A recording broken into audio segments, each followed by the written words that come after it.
भूल से मत कीजिए, भूल से मत कीजिए नारी का अपमान।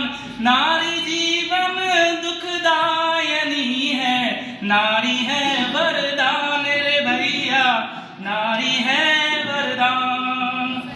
माँ बनकर देती जन्म है, माँ बनकर देती जन्म है, पत्नी बनकर दे संतान, बहन बनकर सभी भाइयों को दे रक्षा का वरदान रे भैया, दे रक्षा का वरदान।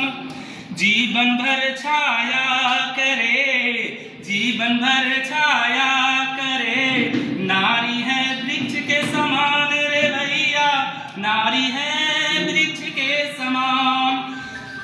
सम्मानित मुख्य अतिथिगण, डीएलएस महाविद्यालय के प्राचार्य महोदय एवं यहाँ के सभी गण्यमान्य शिक्षकगण, जितने भी उपस्थित हुए हैं, सभी श्रोतागण एवं मेरे छोटे एवं बड़े भाइयों बहनों, आपका आज 8 मार्च को अंतर्राष्ट्रीय महिला दिवस का बहुत बहुत शुभकामनाएं।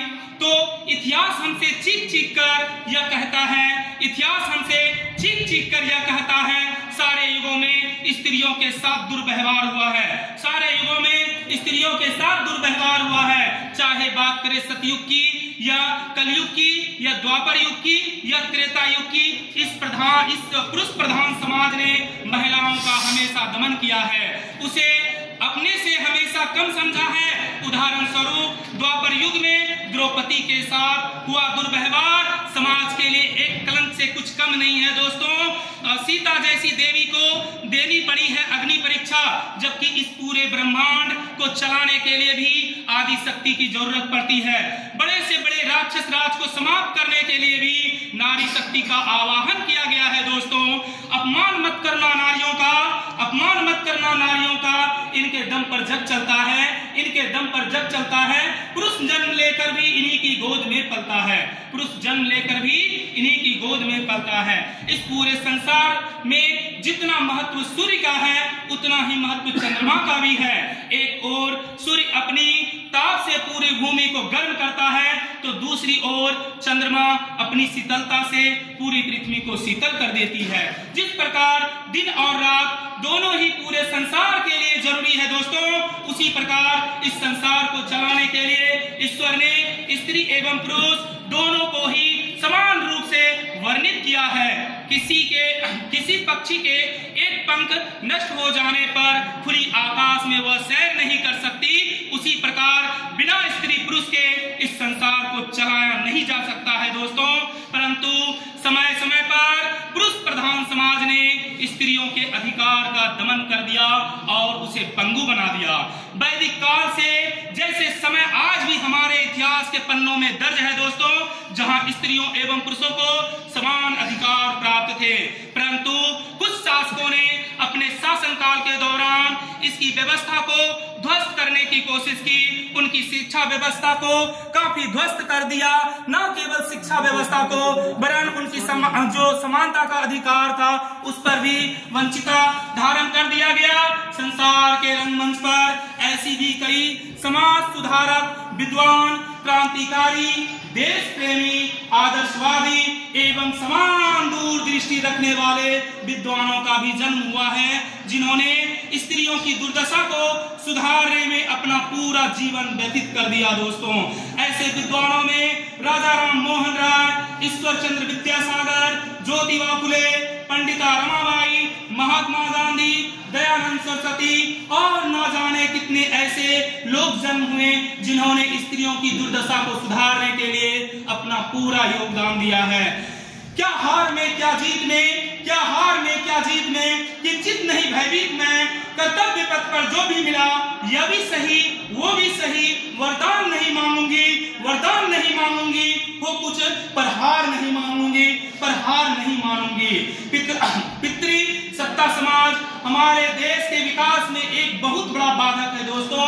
पुरुष प्रधान समाज स्त्रियों को हमेशा और हमेशा भोग विलास की वस्तु के रूप में देखा है। दहेज प्रथा जैसी कुरीतियां जो स्त्री स्त्रियों की काफी यातनाओं को पहुंचाई है। पुत्री के जन्म को लोग अभिशाप मानते हैं। स्त्रियों की शिक्षा पर पाबंदी, यह सभी अवधारणाएं हमारे समाज में चरम सीमा पर पहुंच चुकी है। दोस्तों, मानव को शर्मसार करने वाली घटनाएं भी पूरे विश्व स्तर पर महिलाओं के साथ हमेशा होते आ रही है। कहने को संविधान में समानता का हक है, कहने को संविधान में समानता का हक है, यह सिर्फ पन्नों में लिखा हुआ ही देखने को मिलता है दोस्तों, परंतु जमीनी हकीकत या उन्हें समानता का अधिकार प्राप्त नहीं है। उस राष्ट्र का विकास हो सकता है, उस राष्ट्र का विकास हो सकता है जिस राष्ट्र की महिलाएं पुरुषों के साथ कंधे से कंधा मिलाकर, कदम से कदम मिलाकर राष्ट्र निर्माण की बातें करे। इस बात को समझकर विश्व के बड़े से बड़े दिग्गज जो देश हैं वह भी अब उठ खड़े हुए हैं, क्योंकि महिलाओं ने अपने हकों को मांगना शुरू कर दिया और वह क्रांति का प्रारंभ कर चुकी है, बिगुल फूंक चुकी है। चमक उठी सन 57 में वह तलवार पुरानी थी, चमक उठी सन 57 में वह तलवार पुरानी थी, बुंदेले हर बोलों के मुंह हमने सुनी कहानी थी, खूब लड़ी मर्दानी वह तो झांसी वाली रानी थी, वह झांसी वाली रानी थी। बूढ़े भारत में भी आई फिर से नई जवानी थी, बूढ़े भारत में आई फिर से नई जवानी थी, गुमी हुई आजादी की कीमत सबने पहचानी थी, खूब लड़ी मर्दानी वह तो झांसी वाली रानी थी। दुनिया भर की महिलाओं की सामाजिक, आर्थिक, राजनीतिक और सांस्कृतिक उपलब्धियों को आज जश्न के रूप में मनाने के लिए ही 8 मार्च को अंतर्राष्ट्रीय दिवस के रूप में शुरुआत की गई है। दोस्तों, यदि प्रकाश हम इसकी इतिहास पर डालें तो इसका इतिहास कुछ इस प्रकार हमें बताता है कि 28 फरवरी 1909 को पहली बार यह मनाया गया था, जब 15,000 महिलाएं एक साथ बेहतर वेतन और मतदान के अधिकार के लिए अमेरिका जैसे बड़े राष्ट्र के सड़कों